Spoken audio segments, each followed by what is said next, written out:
కేవలం 5,000తో 605 గజాల భూమిలో 630 స్క్వేర్ ఫీట్ సింప్లెక్స్ హౌస్ కేవలం 36 లక్షలు మాత్రమే. నుంచి పెద్ద ఎత్తున వచ్చిన ప్రజలకి ఈ కార్యక్రమానికి ముఖ్య అతిథిగా వచ్చిన తెలుగుదేశం పార్టీ జాతీయ అధ్యక్షుడు వారు నారా చంద్రబాబు నాయుడు గారికి, జనసేన అధ్యక్షుడు వారు పవన్ అన్నకి, మీ అందరి బాలయ్య, నా ఒక్కడికి ముద్దల మావయ్య బాలయ్య బాబు గారికి, తెలుగుదేశం జనసేన పార్టీ నాయకులకి, కార్యకర్తలందరికీ నా హృదయపూర్వక నమస్కారం. బొమ్మ బ్లాక్ బస్టర్ గురు. ఏ బొమ్మ చూస్తే జగన్ దిమ్మ తిరిగి మైండ్ బ్లాక్ అవుతుందో, ఏ బొమ్మ చూస్తే జగన్ కి జ్వరం వస్తుందో, ఏ బొమ్మ చూస్తే తాడేపల్లి కొంపలో టీవీ పగలుతాయో ఆ బొమ్మ ఈ రోజు మనందరం చూస్తున్నాం. విజనరీ చంద్రబాబు గారు, పవర్ఫుల్ పవన్ అన్న, మన సింహం బాలయ్య బాబు గారు ఒకే ఫ్రేమ్ లో ఉన్నారు. బ్రదర్ ఒక్కసారి జూమ్ చేసి చూపించు. తాడేపల్లి కొంపలు ఉచ్చపడాలి. ఇది యువగలం ముగింపు సభ కాదు, ఇది ఆరంభం మాత్రమే. ఇది నవశకం. యుద్ధం మొదలైంది. తాడేపడి తలుపులు బద్దలు కొట్టే వరకు ఈ యుద్ధం ఆగదు. ప్రజాస్వామ్యంలో పాదయాత్ర చేస్తే అది పోరాటం అవుతుంది. కానీ రాక్షస పాలనలో పాదయాత్ర చేస్తే అది విఫలమవుతుంది. యువగలం, మనగలం, ప్రజాబలం.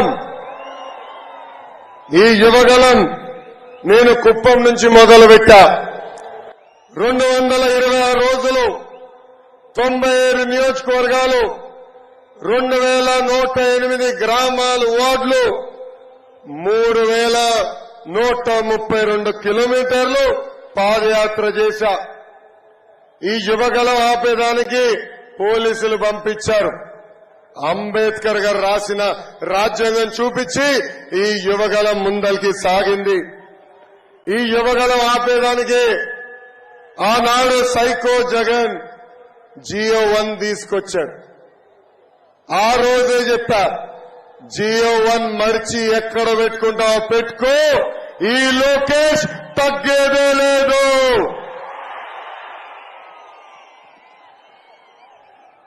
నా మైక్ వేగులు లాక్కున్నారు. ఇది అన్న విశ్వవిఖ్యాత నడ సార్వభౌమ స్వర్గశ్రీ నందమూరి తారక రామారావు గారు ఇచ్చిన గొంతు. ఈ గొంతు నొక్కే మొగాడు పుట్టలేదు, పుట్టవోడు. చంద్రబాబు గారిని అక్రమంగా అరెస్ట్ చేసి 57 రోజులు జ్యుడిషియల్ రిమాండ్ లో పెట్టారు. విజనరీ అంటే చంద్రబాబు గారు, ప్రిజనరీ అంటే జగన్. అర్థమైందా రాజా?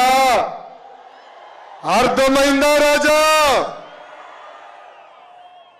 జగన్ అరెస్ట్ అయితే రోజుకు ఒక స్కామ్ బయటపడేది. అదే చంద్రబాబు నాయుడు గారిని అరెస్ట్ చేస్తే 15 సంవత్సరాలు ముఖ్యమంత్రిగా ఆయన చేసిన సంక్షేమ అభివృద్ధి కార్యక్రమాలు బయటపడినాయి. వ్యవస్థల్ని మేనేజ్ చేసి 53 రోజుల్ని నిజాన్ని బంధించారు. కానీ ఆఖరికి నిజమే గెలిచింది. పవన్ అన్న ఏపీకి వస్తే ఈ సైకో సైన్యానికి వణుకు.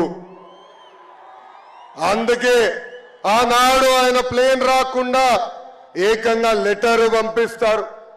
రోడ్డు మార్గంలో వస్తే బార్డర్లు ఆపుతారు. చివరికి ఆయన రోడ్డు మీద పడుకొని నిరసన తెలిపిన తర్వాతనే ఆయన్ని ఆంధ్రాలోకి అడుగు పెట్టనిచ్చారు.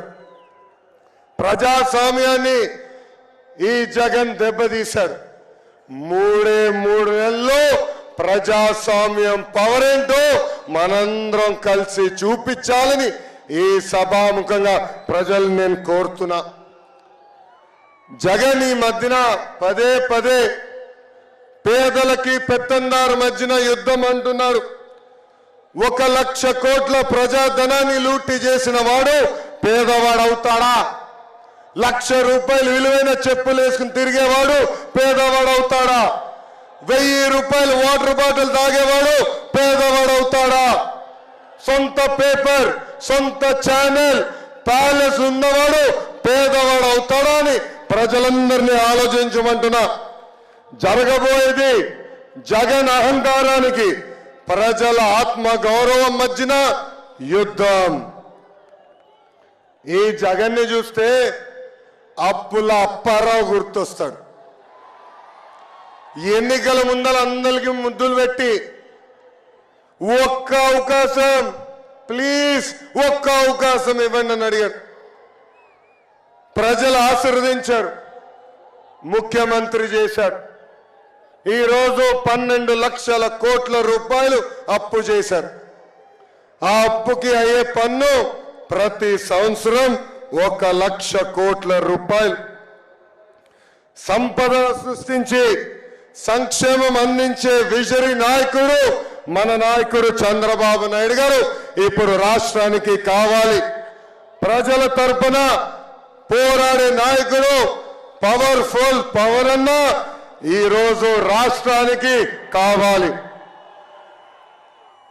ఈ జగన్ ఈరోజు మళ్ళీ ఒక కొత్త స్కీమ్ తీసుకొచ్చాడు. ఆ స్కీమ్ పేరే ఆడుదాం ఆంధ్ర అంట. ప్రజల్ని అడిగిన ఆడుదాం ఆంధ్ర పైన మీ అభిప్రాయం ఏంటని. మా జీవితాలతో ఆడాడు చాలు బాబు, ఈ కార్యక్రమం మాకు వద్దునే వద్దన్నారు.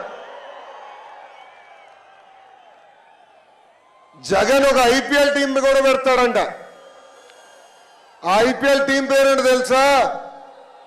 కోడి కత్తి వారియర్స్. ఆ ఐపీఎల్ లో టీం మెంబర్స్ ఎవరో తెలుసా?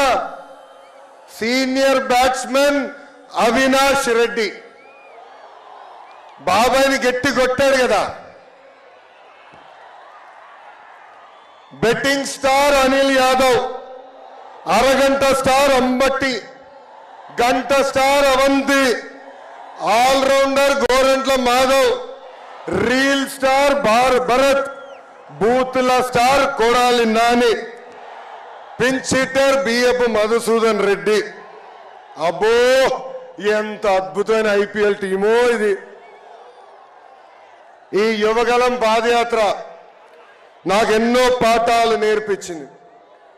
నాయకుడు అనే వ్యక్తి ఎంత బాధ్యతతో ఉండాలో నేను తెలుసుకున్నా. ఒక నాయకుడు చేసిన తప్పుల వల్ల రాష్ట్ర ప్రజలు ఎంత ఇబ్బందులు పడుతున్నారో కల్లారా నేను చూసా. అడుగడుగున ఈ జగన్ చేస్తున్న విధ్వంసం కంపడింది. ఉద్యోగాలు లేక యువత పక్క రాష్ట్రాలకి వలసలు వెళ్లే పరిస్థితి, నకిలీ విత్తనాలతో రైతులు నష్టపోయే పరిస్థితి, తాగునీటి కోసం మహిళలు బిందెలు పట్టుకుని కిలోమీటర్లు నడిచే పరిస్థితి. ఉమ్మడి చిత్తూరు జిల్లాలో మన చంద్రబాబు నాయుడు గారు తీసుకొచ్చిన ఎలక్ట్రానిక్స్ కంపెనీలు నేను చూశాను. అదే విధంగా పాపాల పెద్దిరెడ్డి అవినీతి సామ్రాజ్యం కూడా నేను చూశాను. అనంతపురంలో మన చంద్రబాబు గారు తెచ్చిన కియా మోటార్స్ డ్రిప్ ఇరిగేషన్ కనిపించినాయి. జగన్ తీసుకొచ్చిన కష్టాలు కన్నీరు కూడా కనిపించినాయి. ఉమ్మడి కర్నూలు జిల్లాలో చంద్రన్న తీసుకొచ్చిన airport, mega seed park, mega solar park, cement ఫ్యాక్టరీలు, తాగునీటి ప్రాజెక్టులు, సాగునీటి ప్రాజెక్టులు కనిపించినాయి. జగన్ చేసిన విధ్వంసం కూడా అక్కడ నాకు కనిపించింది. శ్రీకాళహస్తి నియోజకవర్గంలో రజక సామాజిక వర్గానికి చెందిన మహిళ ముని రాజమ్మ నా దగ్గరికి వచ్చి ఆమె కష్టాలు చెప్పింది. అది చూసి అక్కడున్న పిల్ల సైకో బిఎఫ్ మధుసూదన్ రెడ్డి మునిరాజమ్మ ఉన్న చిన్న బండిని ధ్వంసం చేశారు. ఏకంగా మునిరాజమ్మ ఆయన కాలు పట్టుకుని క్షమాపణ కోరితేనే వదిలిపెడతానన్నాడు. కానీ మునిరాజమ్మ తగ్గలేదు. ఆమె ధైర్యానికి నా హ్యాట్స్ ఆఫ్. పలమనేరులో మిస్బా తల్లిదండ్రులు నేను కలిశాను. మిస్బా 10వ తరగతి పాప, అన్ని సబ్జెక్ట్స్ లో ఫస్ట్ ర్యాంక్. ఆమె డైరీ కూడా చదివా. ఆమె డైరీలో చాలా స్పష్టంగా డాక్టర్ అవ్వాలన్న కోరిక ఉందని రాసింది. ఆ మిస్బా అన్నిట్లో ఫస్ట్ ర్యాంక్ వస్తుందని, ఏకంగా వైకాపా నాయకుడు కూతురు సెకండ్ ర్యాంక్ వస్తుందని మిస్బాకి టీసీ ఇప్పించి పంపించారు. అది తట్టుకోలేక మిస్బా ఆత్మహత్య చేసుకుంటాం కూడా చాలా చాలా బాధకరం. ఎమ్మిగనూరు నియోజకవర్గంలో రంగమ్మ తన భర్త 12 ఎకరాల కౌలుకు తీసుకుని అప్పుల పాలయ్యి ఆత్మహత్య చేసుకున్నారు. ప్రభుత్వం కనీసం ఒక చిల్లి గవ్వ ఆ కుటుంబానికి ఇవ్వలేదు. కానీ ఆ కుటుంబానికి అండగా నిలబడింది ఈ తెలుగుదేశం పార్టీ. మంత్రాలయంలో వలసలుగా కార్మికులు వెళ్తాం చూసా. ఊర్లో సాగునీరు లేదు, ఉపాధి కోసం పక్క రాష్ట్రాలకు వెళ్తాం నేను స్వయంగా చూసా. ఇంకా ఆలూరు నియోజకవర్గంలో తాగునీటి సమస్య తీవ్రంగా ఉంది. అక్కడున్న మహిళలు బిందెలు పట్టుకుని కిలోమీటర్లు నడుస్తాం నేను స్వయంగా చూసా. ఈ సమస్యలు ప్యాలెస్ లో ఉన్న ప్యాలెస్ పిల్లి జగన్కి కనపడదు. గంగాధర్ నెల్లూరు నియోజకవర్గంలో చివరి గ్రామం రాత్రి నైట్ హాల్ట్ ముందల ఆ గ్రామంలో మోహన అని ఒక తల్లిని కలిసా. 35 సంవత్సరాలుగా అక్కడనే కూర్చుని బోండాలేస్తున్నామా.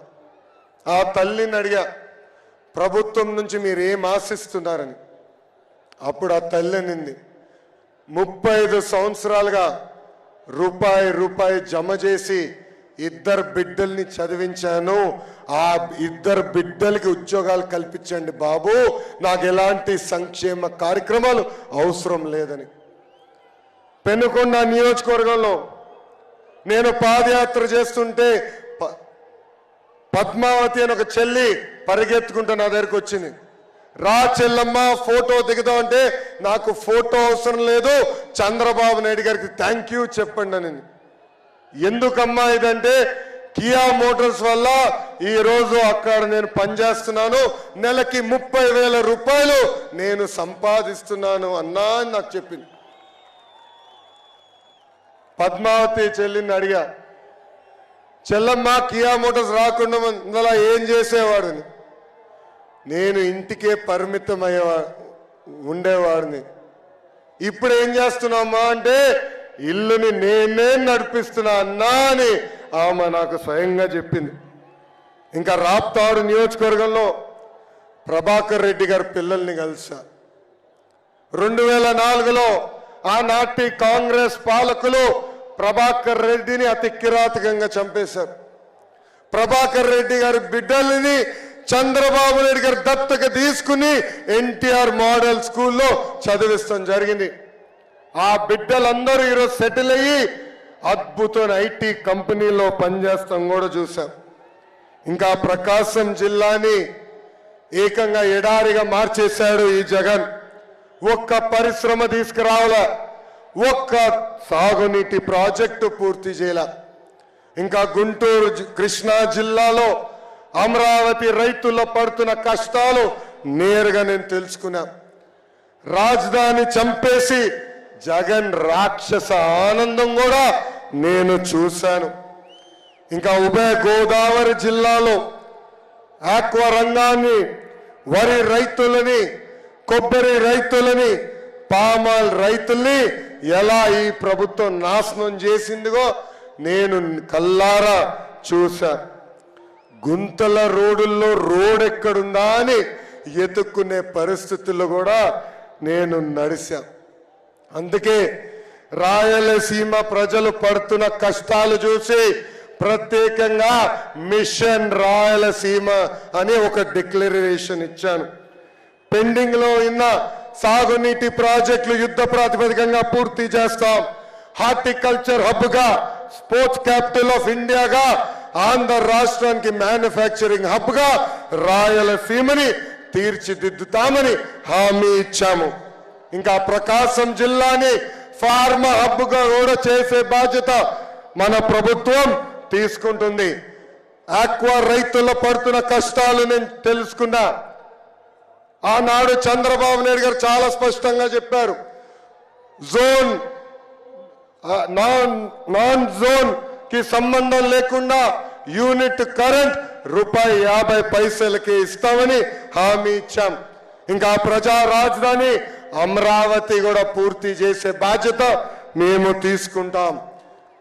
ఉభయ గోదావరి జిల్లాలో వరి, ఆక్వా, పామాయిల్, కొబ్బరి రైతులకి గతంలో ఎట్లయితే ఆదుకున్నామో అదే విధంగా ఆదుకుంటామని ఈ సభాముఖంగా హామీ ఇస్తున్నాం. ఇంకా 3 ముక్కల ఆట తప్ప ఉత్తరాంధ్ర అభివృద్ధి కోసం ఒక్క ఇటుక కూడా ఈ జగన్ వేయలేదు. విశాఖ ఉక్కు ఆంధ్రుల హక్కు. 31 మంది ఎంపీలు ఉన్నారు. ఏనాడు విశాఖ ఉక్కు గురించి నోరు తెరిచి మాట్లాడలేదు.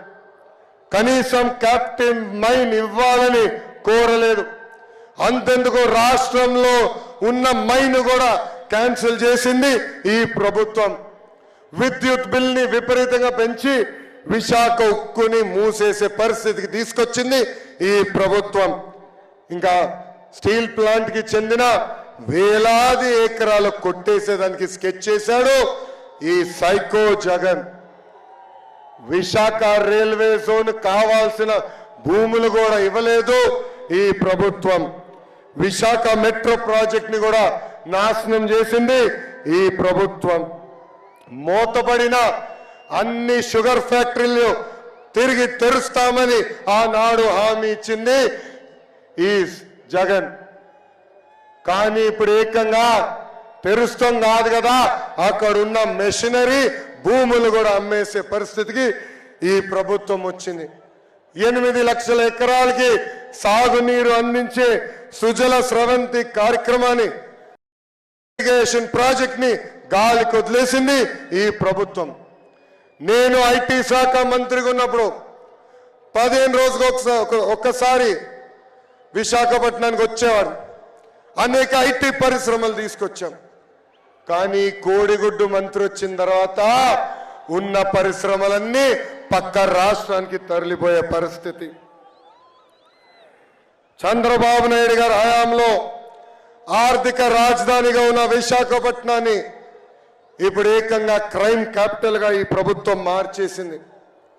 దస్బౌల్లా భూములు, సిఎంబిసి భూములు, హైగ్రీవా భూములు, ఎక్స్ సర్వీస్ మెన్ భూములు అన్ని కబ్జా చేసింది. లూలుని తరిమేసి ఆ భూములు కూడా కబ్జా చేసింది ఈ ప్రభుత్వం. బాధితులందరికీ చెప్తున్నా, 3 నెలల్లో బిగబట్టండి. తెలుగుదేశం జనసేన ప్రభుత్వం వస్తుంది. తిరిగి మీ భూములు మీకు అందించే బాధ్యత మేము తీసుకుంటాం. 1000 కోట్ల టీడీఆర్ బాండ్ల కుంభకోణం జరిగింది. ఋషికొండకి గుండు కొట్టి 500 కోట్ల రూపాయలు ఖర్చు పెట్టి ఈ పేద ముఖ్యమంత్రి ఒక ప్యాలెసే కట్టుకున్నాడు. జగన్ కేసుల్లో అక్యూజ్డ్ విజయసాయి రెడ్డి ఒక పక్కన విశాఖపట్నాన్ని నాశనం చేస్తే, ఇంకొక పక్కన వైవి సుబ్బారెడ్డి కొడుకు విక్రాంత్ రెడ్డి మాన్యంలో లాట్రైట్ బాక్సైట్ అక్రమంగా దోచేసుకుంటున్నారు. జీవీఎంసీని అవినీతి అడ్డగా వీళ్ళు ఈరోజు మార్చేసే పరిస్థితి. ఒక్క రోడ్, ఒక్క డ్రైన్ కూడా ఈరోజు విశాఖపట్నంలో వేసే పరిస్థితిలో ఈ ప్రభుత్వం లేదు. బొబ్బిలి గ్రోత్ సెంటర్ ని చంపేశారు. 41 ఫెర్రో ఎల్లాయిస్ కంపెనీలు మూసేసే పరిస్థితికి వచ్చినాయి. గాడి తప్పిన ఉత్తరాంధ్రాన్ని సరైన దారిలో పెట్టే బాధ్యత వ్యక్తిగతంగా నేను తీసుకుంటానని ఈ సభాముఖంగా ఉత్తరాంధ్ర ప్రజలకి నేను హామీ ఇస్తున్నా. విశాఖపట్నం భారతదేశంలోనే జీడిపిలో 9వ స్థానంలో ఉంది. మన ప్రభుత్వం వస్తుంది 5 సంవత్సరాల్లో 5వ స్థానానికి తీసుకొచ్చే బాధ్యత మేము తీసుకుంటాం. విశాఖపట్నానికి ప్రత్యేక నిధులు కేటాయిస్తాం. ఎప్పుడు లేని విధంగా, ఎవరు చూడని విధంగా విశాఖపట్నాన్ని అభివృద్ధి చేసే బాధ్యత మా ప్రభుత్వం తీసుకుంటుందని ఈ సభాముఖంగా తెలుపుతున్నాం. ఈ జగన్ని చూస్తే ఒక కటింగ్ ఫిట్టింగ్ మాస్టర్ గుర్తొస్తాడు. ఏంటది? Cutting fitting master. జగన్కి 2 బటన్లు ఉన్నాయి. ఒకటి కనిపించే బొలుగు బటన్, రెండోది కనిపించని ఎర్ర బటన్. బొలుగు బటన్ నొక్కుతాడు, అకౌంట్లో 10 రూపాయలు పడుతుంది. ఎర్ర బటన్ నొక్కుతాడు, అకౌంట్ నుంచి 100 రూపాయలు ఉష్ అని పోతుంది. ఎలా పోతుందో చెప్పాలి కదా. కరెంటు ఛార్జీలు 9 సార్లు పెంచి బాధుడే బాధుడు. ఆర్టీసీ ఛార్జీలు 3 సార్లు పెంచి బాధుడే బాధుడు. పెట్రోల్ డీజిల్ ధరలు పెంచారు, గ్యాస్ ధరలు పెంచారు. చివరికి చెత్త పైన కూడా పన్నేసిన చెత్త ప్రభుత్వం ఈ వైకాపా ప్రభుత్వం. ఇంకా క్వార్టర్ బాటిల్ పైన కూడా పన్ను పెంచి బాధుడే బాధుడు. రేపో మాపో వాలంటీర్ వాసు ఇంటికి వస్తాడు, ఒక గొట్టం ఇస్తాడు ఊదమని. పొరపాటున ఎవరు ఊదదండి. ఊదితే అమ్మా ఇంత గాలి పీల్చుకొని గాలి పైన కూడా పన్నేస్తాడు ఈ సైకో జగన్.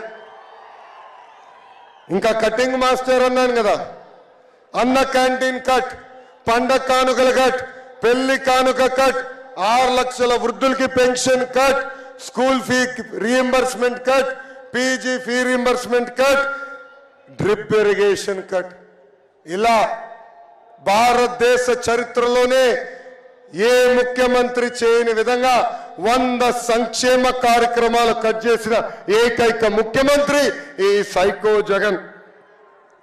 అనంతపూర్ జిల్లాలో గుంతకల్ నియోజకవర్గానికి చెందిన సరోజకి 2 కళ్ళు కనిపించవు.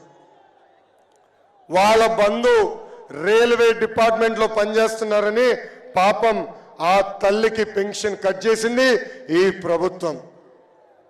ఆ తల్లి ఏం చేయాలో తెలియక ఆత్మహత్య చేసుకుంది. ఇది ఇలా వేలాది మంది చనిపోయారు. ఇది ప్రభుత్వ హత్య, ఇది జగన్ హత్య. ఎవరు అధైర్యపడద్దండి. 3 నెలల్లో మన ప్రభుత్వం వస్తుంది. రద్దు చేసిన పెన్షన్లు మళ్ళీ ఇప్పించే బాధ్యత మేము తీసుకుంటాం. ఈ జగన్ మహిళల్ని కూడా నమ్మించి మోసం చేశాడు. ఎన్నికల ముందల సంపూర్ణ మద్యపాన నిషేధం చేస్తా అన్నాడు, చేయలేదు. 45 సంవత్సరాలు నిండిన ఎస్సీ ఎస్టీ బీసీ మైనారిటీ మహిళల పెన్షన్ ఇస్తాన్నాడు, అది ఇవ్వలేదు. ఇంట్లో ఎంతమంది బిడ్డలుంటే అంతమంది బిడ్డలకి అమ్మ ఒడి ఇస్తానని మాట ఇచ్చి మాట తప్పాడు ఈ జగన్. తెలుగింటి ఆడపడుచుల కన్నీరు మేము చూసాం. వాళ్ళ కన్నీరు తుడిచే బాధ్యత మేము తీసుకుంటాం. అందుకే మహాశక్తి అనే పేరుతో మహిళలకి 4 హామీలు ఇచ్చాం. మొదటిది ఆడబిడ్డ నిధి. 18 సంవత్సరాల నుంచి 59 సంవత్సరాల వయసు కలిగిన మహిళలకి ప్రతి నెల 1500 రూపాయలు మన ప్రభుత్వం ఇస్తుంది. సంవత్సరానికి 18,000, 5 సంవత్సరాల్లో 90,000 రూపాయలు మనం ఇవ్వబోతున్నాం. ఇంకా తల్లికి వందనం కింద ఇంట్లో ఎంతమంది బిడ్డలుంటే అంతమంది బిడ్డలకి ప్రతి సంవత్సరం 15,000 రూపాయలు మన ప్రభుత్వం ఇస్తుంది. దీపం పథకం ద్వారా ప్రతి సంవత్సరం 3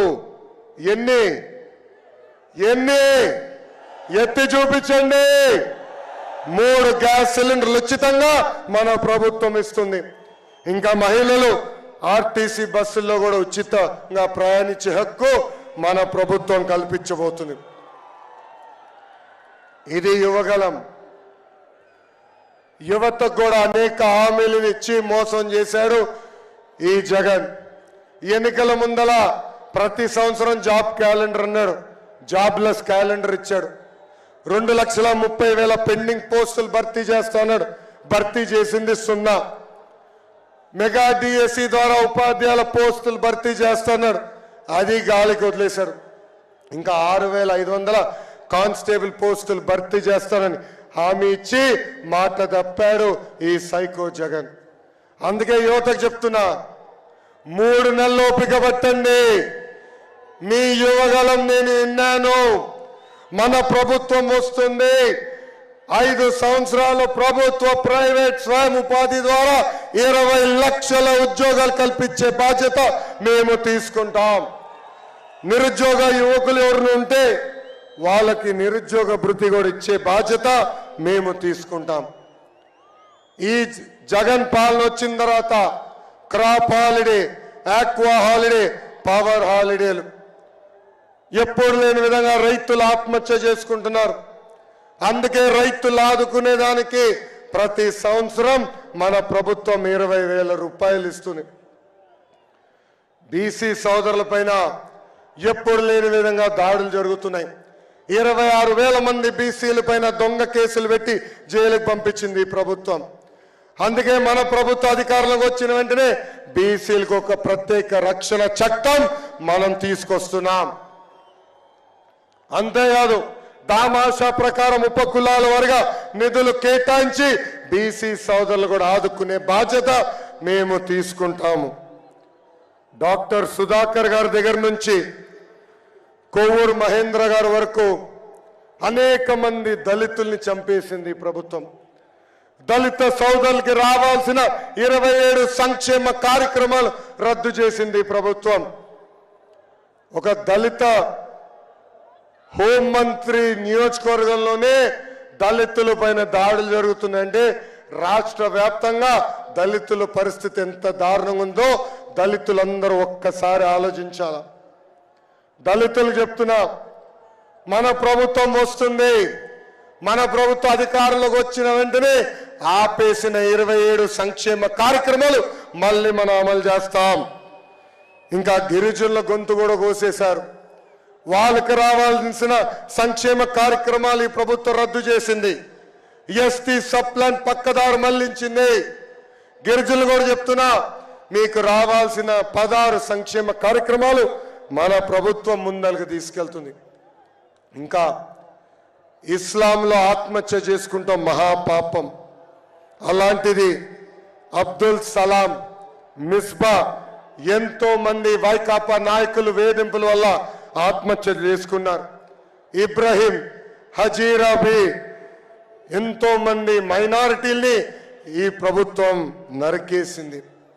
2014 నుంచి 2019 మధ్యన రంజాన్ తోఫా ఇచ్చాం.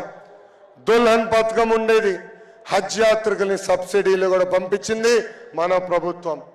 ఇలా ఆపేసిన కార్యక్రమాలు తిరిగి ప్రారంభిస్తామని మైనారిటీ సోదరులు కూడా మేము హామీ ఇస్తున్నాం.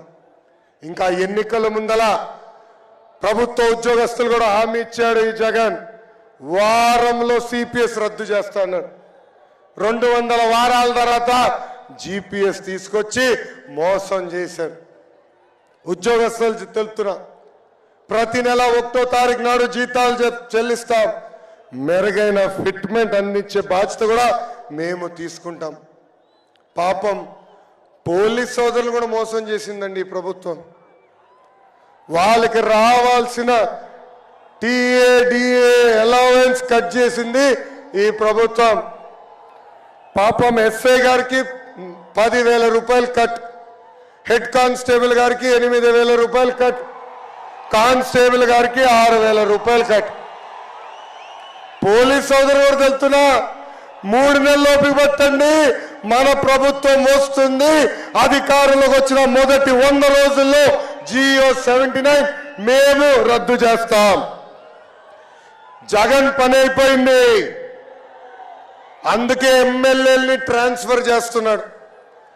ప్రజలందరూ ఆలోచించాలా. మన ఇంటి చెత్త తీసుకుని పక్కోడి ఇంటి ముందలేస్తే అది బంగారం అవుతుందా? బంగారం అవుతుందా? అవుతుందా? చెత్త చెత్తే కదా. మళ్ళీ ఒక నియోజకవర్గంలో చెత్త ఎమ్మెల్యేని ముఖ్యమంత్రి చెప్తే పక్క నియోజకవర్గంలో బంగారం ఎట్లా అవుతాడో నాకు అర్థం అవట్లా. జగన్ ఎమ్మెల్యేని మార్చాలనుకుంటున్నారు, కానీ జనం జగన్నే మార్చాలని నిర్ణయం తీసుకున్నారు. మూడే మూడు నెలల్లో వైకాపా ప్రభుత్వాన్ని శాశ్వతంగా భూస్థాపితం చేసే బాధ్యత మనందరం తీసుకోవాలి. ప్రజలందరినీ కోరుతున్నాం, 175 స్థానాల్లో కనీసం 160 స్థానాలకి తెలుగుదేశం పార్టీ, జనసేన పార్టీ అభ్యర్థిని గెలిపించండి. 25కి 25 ఎంపీలు మాకివ్వండి. అభివృద్ధి సంక్షేమం ఏంటో చేసి చూపించే బాధ్యత మళ్ళీ మేము తీసుకుంటాం. ఈ యువగళం పాదయాత్ర నేను ఇన్ని రోజులు నడిచానంటే, ఇన్ని వేల కిలోమీటర్లు నడిచానంటే దాని వెనకాల మా వాలంటీర్ సైన్యం ఉంది. 400 మంది వాళ్ళ కుటుంబం కాదని, బంధువులు కాదని నాకు అండగా నిలబడ్డారు. చాలా మంది ఐటీ ఉద్యోగాలు మానుకుని నాకు అండగా నిలబడ్డారు. నా పైన బాటలు కాదు కదా, రాయి కాదు కదా, చిన్న ఈగో కూడా వాళ్ళనికుండా నన్ను కాపాడారు.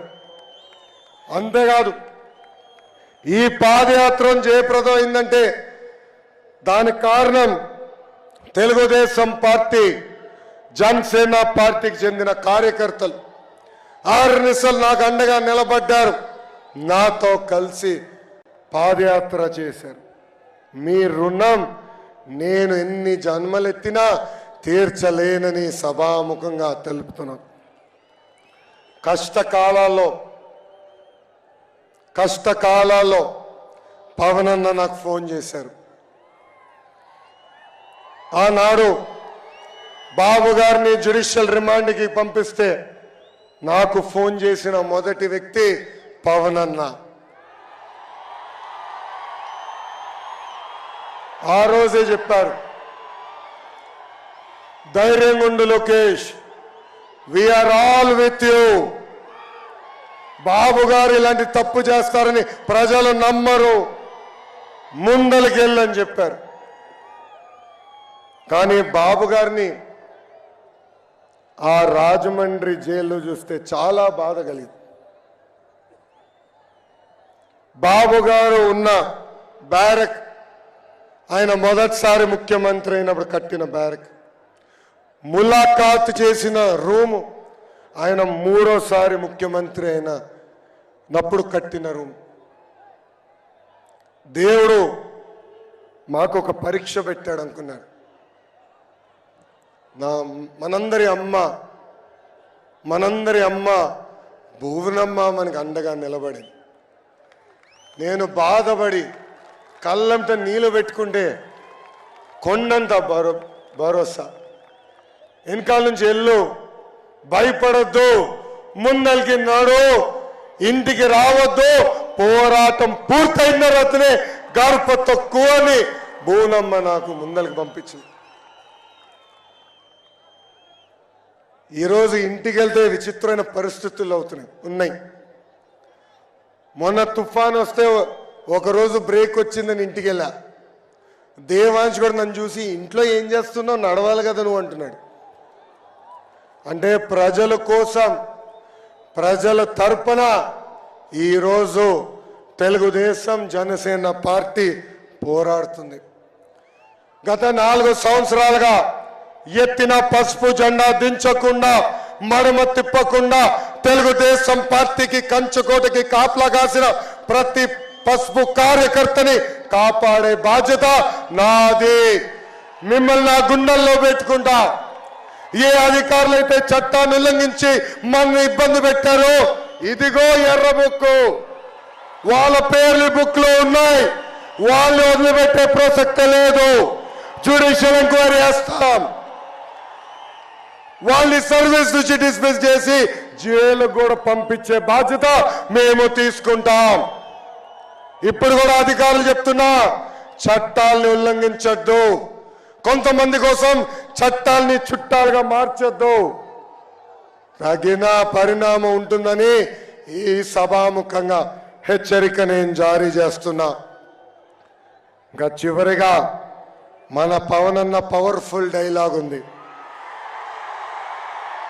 ఏంటది? Hello AP, hello AP, hello AP, bye bye YCP. Psycho పోవాలి, సైకో పోవాలి, సైకో పోవాలి.